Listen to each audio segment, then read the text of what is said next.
32nd. That day does not exist on the calendar, not whatsoever. I'm a little under the weather today. Wife and I were at Disney World last night until the wee hours of the morning to celebrate her 15th year of working at Disney. That actually occurred last year, but no party because COVID. So here we are. Had to do it in 2023. Great party, great event. Disney does not hold back the punches when it comes to celebrating their employees, their partners, their cast members.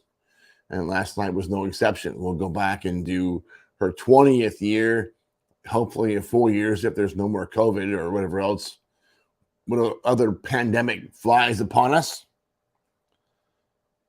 Boston is at Toronto tonight. The result of that game may determine my mood for tomorrow. Yeah, good stuff. No games in the USHL yesterday or today.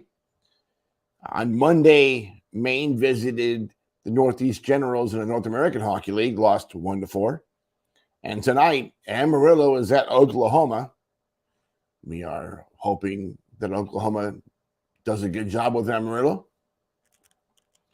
Other North American Hockey League news, the Janesville Jets announced that forward Jimmy Doyle has committed to play Division I hockey at Bentley University in the Atlantic Hockey. Doyle is a 20-year-old in his fourth and final season playing junior hockey in the NAHL. The 6'2", 190-pounder, native from Plainfield, Illinois, is currently leading the Jets in scoring with 34 points, 19 goals, 15 assists, and 41 games played today. Today's show topic, I got something in my eyeball, is game officials because they're abused.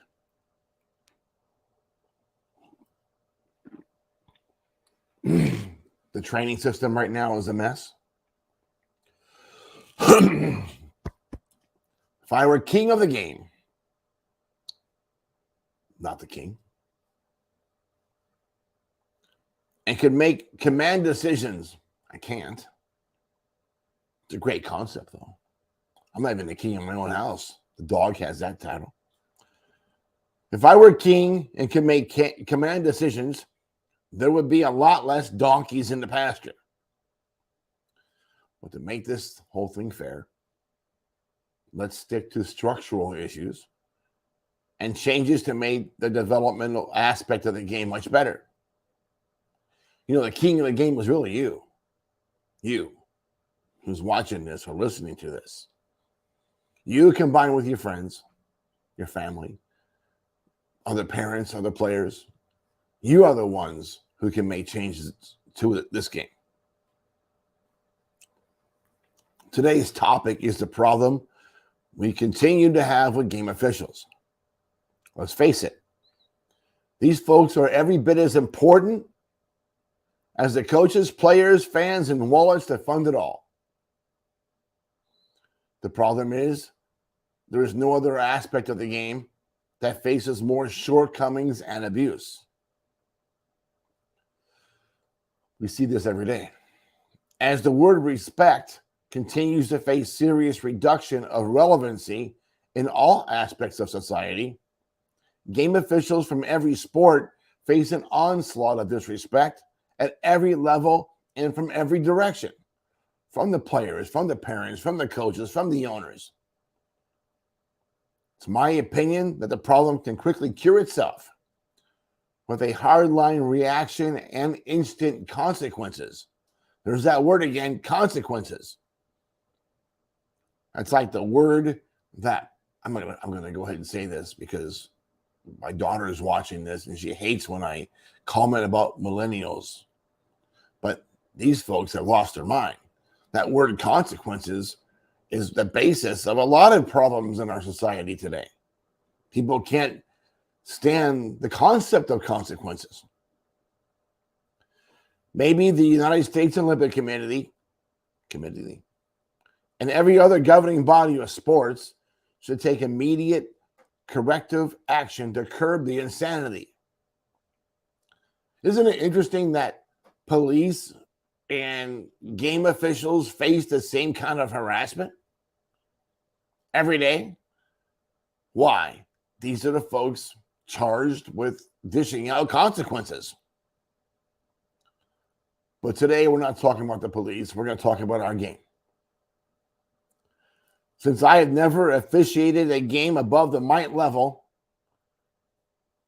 I did ask someone to help me with today's article and this show. Someone that I respect. I call him a close friend. And he brought a lot of these points up. He wishes to remain anonymous because sometimes helping me on this show or in articles could result in a lawsuit. We're very familiar with attorneys lately. I should just put one on file or trade out with some goalie parent that's an attorney, not a goalie parent.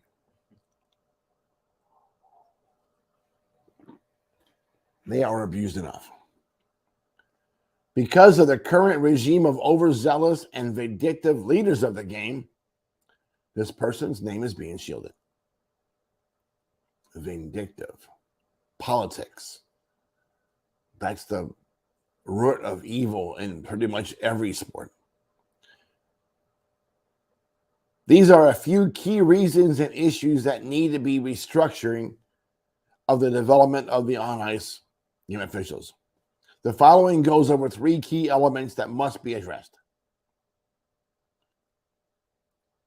Younger and inexperienced officials not getting games. This may sound weird, but it's true. Think about the scheduler. I'm going to call my top official and look to give him the best games and fill down less phone calls. Doing that, you get less phone calls from upset organization and less work. So I get the rationale. Hey, I'd rather not deal with the problem, so let the more experienced guys get all these games. The young and inexperienced official will usually be timid about staying on a scheduler to get games. After 2 months, they lose interest and move on to something else. This has been a serious factor in the past. It is today. Abuse. Yes, the abuse factor at the youth level is out of control. The control starts at two places: behind the bench and with the organization. Let me ask a question. If a my player goes off sides, does everyone lose their mind and yell at the player? No. When a player misses an empty net, is he yelled at after the game by the fans? No. So why then, when the official misses an offside, do people believe that it's okay to act like the world has ended? Why are you folks going nuts? It doesn't make any sense. You're adults. You're coaches. Coaches need to bench players who disrespect the game and the officials. If the bench is in control, the players will be in control. If the bench hears the coach yelling at the referees and disrespecting the referees, what are the players going to do? Pretty clear, isn't it? Every amateur team should have a crowd monitor that reports to the officials pre and post game, working directly with the local governing body. Their job is to watch the crowd and act as a calming factor. And yes, the organization should send a monitor to away games. Out of control parents can relive the COVID experience and go sit in the car. Maybe then they will realize it's a privilege to play our game and it is meant to be enjoyable for everybody. Dallas fan at Shreveport over the weekend. Crazy lady showing your booty to everybody in the building. Causing the police to talk to you. That's the definition of out of control.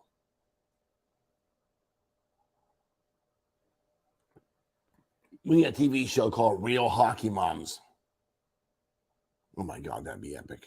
It'd be better than dance moms, pageant moms, hockey moms. Love them, but holy smokers. training, perception, and image. Hey, ref, you suck. Where do I sign up for that job? That'd be awesome. Who would want to be a referee if parents, players, and coaches always demean the job? Why do it? Who wants to do it? Who wants to be abused on a regular basis? Who likes that? We need to understand that officials defend the safety of and integrity of the game. That's the idea. Yes, some officials are very bad. But just like police, 98% are hard workers and do a great job. Maybe not great all the time. 2% are going to just not have a clue. Some will have a bad game, but for the most part, they work hard to get it right. I have yet to see a referee get beat on a 2-on-1, fail to back check, or give up a soft goal.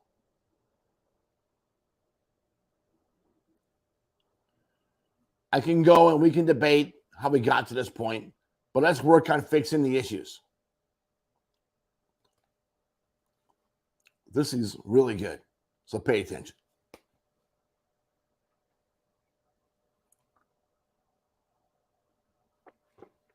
This coffee break sponsored by Bustelo Coffee Company and my son Tomas. Automatic registration. Any player under the age of 21 who signs up with an organization, Hockey Canada, USA Hockey, whoever else, should be assessed an additional $5 registration fee to be dual registered as a player coach and a player or coach and an on-ice official. We just decreased the officials pool by a few thousand potential officials. That does not make them officials. It only makes them registered. Maybe even include senior adult players with a similar offer. Player coach education. All players, coaches under the age of 21 and in their even age years, so 8 years old, 10, 12, 14, 16, 18, must attend a 2-hour educational meeting that includes 30 minutes of on ice every season about officiating and the mechanics of officiating. You're not going to make officials out of all these kids, but at least the kids will know what's going on. They'll know what the official sees and what he doesn't see. It's a great concept. It'll also help the players learn the rules and understand officials better. And just maybe 1 or 2 players from each team start to think this may be a way to stay involved in a game and even advance to higher levels in the world of hockey. If an organization has 20 teams at different levels and just a single player from each team likes officiating, now there is 20 more new officials in a single year for that organization. Mind-boggling. Education. Most officials get registered online and attend online seminars. It's impossible to learn the game without being on the ice. Players have to practice, but officials don't. Why not? Every October, let the local officiating program have developmental games and weekends. Put inexperienced officials on the ice and work the 2- and 3-man systems with a mentor on the ice. Let the official work a period or shift and have a mentor work with each one. After 3 games or practices, you're going to start to see officials develop. How many organizations would give up 1 hour of ice every month to the local officials association for practice? What a concept. 1 hour of classroom and 1 hour of ice once a month would keep the new officials engaged. Organizations should not be rude and try to give these guys 6 a.m. ice slots on a Tuesday. That's not going to work. People have jobs and don't want to get up that early. Or a Saturday, young officials, 6 a.m. on Saturday might as well be an appointment on the moon at 3 a.m. You'll never get them there. Players are getting a minimum of 2 practices for every game. So with the logic in mind, we don't think that one officiating class session for every 20 games would help. Of course it would. And we just impacted the games tremendously with the influx of new officials and with a better education program that includes on ice. Evaluations. Use the older retired official as an evaluator. They have the experience, and I'm sure they will take 3 or 4 hours a month to watch and help. Not asking for a lot. A lot of guys are retired.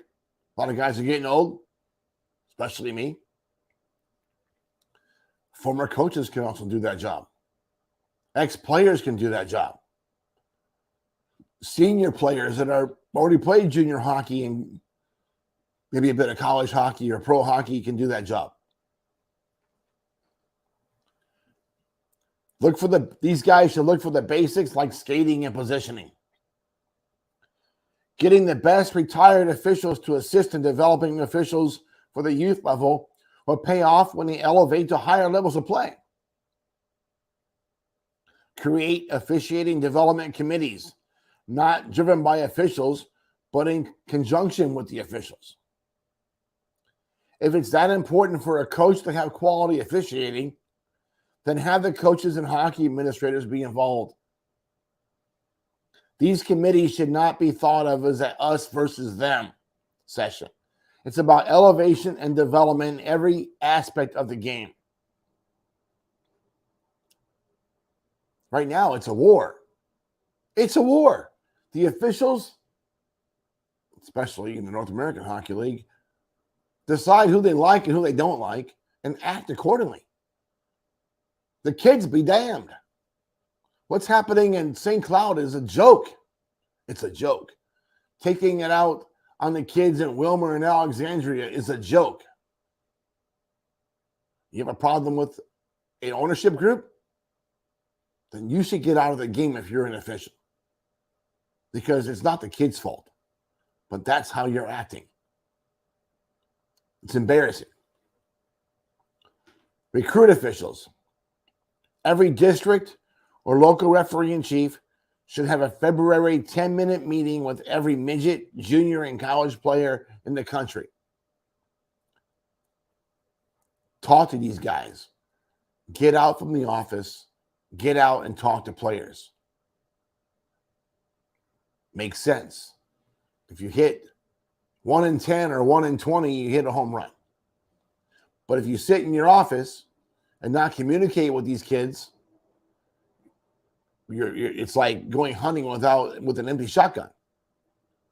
You got to be active.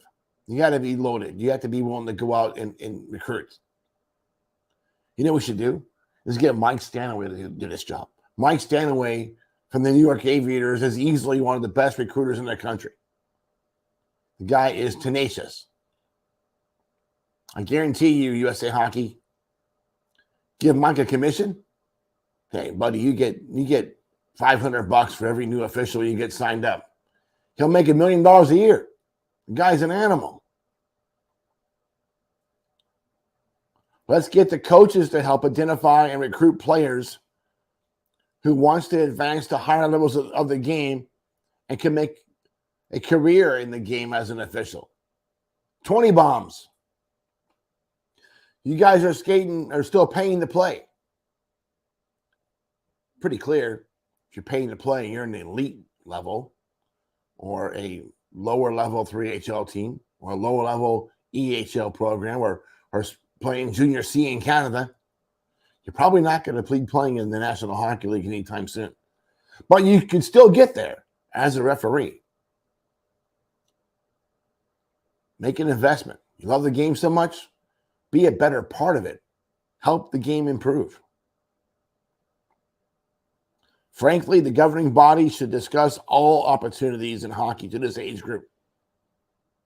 Officiating on and off ice, administration, rink operations. These are all important areas of the game that are suffering. We have a talent pool of people leaving the game very quickly. We got to get it fixed. I know college and pro teams would love to start building relationships with prospective play-by-play guys or sales guys that understand the game. Officials, like players and coaches, need the opportunity to gain experience. Here, listen, parents, listen, kids, listen, coaches. Experience is gained by making mistakes. Let's remember something here. If an official was already really good, if he was really, really good, he would be working at the college and pro levels already. And even at those levels, many still suck. I see mistakes in NHL games. We see mistakes at college games.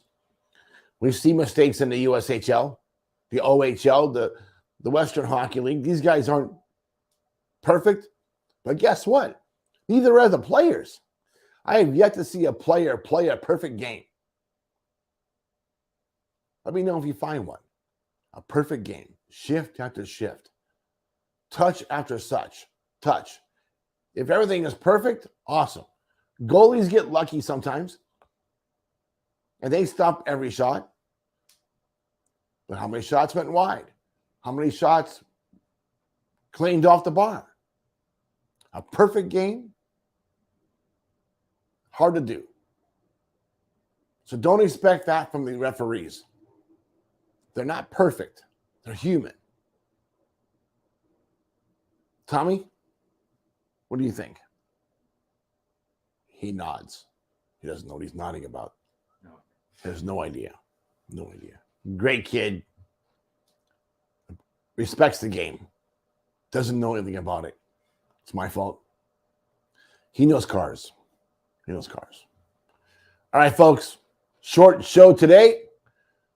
Tomorrow we do a 10 list. That should be fun. We're going to dig something up. We have an idea. It should be fun. But until then, enjoy your coffee. Have a great day in hockey. That's the perfect closing line.